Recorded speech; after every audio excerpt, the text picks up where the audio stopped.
Today we're working on a 2011 Chevy Colorado 3.7 liter Z71 4x4 crew cab. And the problem that we're having is no brake lights and also no cruise control. So the first place we're gonna start is under the hood in the fuse box. Here we go. Under the hood, we will find our fuse box right next to the battery. First step, get this hose out of your way. Next step, there's tabs on either side of the box.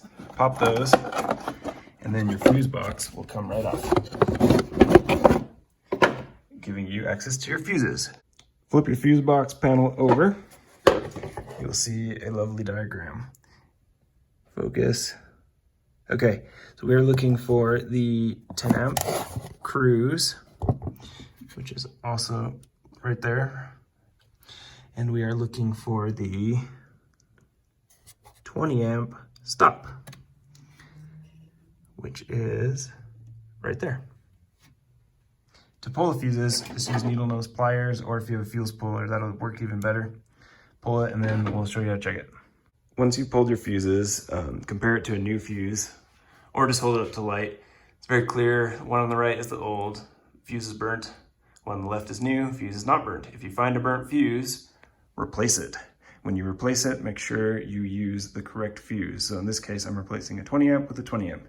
Once you've replaced it, put it all back together, take it for a test drive, see what happens. If you've replaced your fuses, or at least checked and validated that they are good, and you are still having cruise control and or brake lamp issues, the next place to check, next most likely place, as far as the obvious and frequent failures, is underneath the dash. Here's the brake pedal. Look straight up. You will see two switches. The one on the left is your cruise control switch. What that does is that when you put your foot on the brake, it's what kills your cruise control. If that switch is not working, it will not allow you to go into cruise.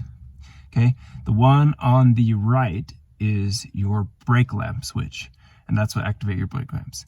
Either one of these could be faulty and could be causing your issues. I highly recommend testing these switches prior to just replacing them, but the way you remove them is twisting slightly to the left and they'll pop out, and then to actually remove, push down on the tab on the connector and then it comes right off. Reassembly is opposite of removal.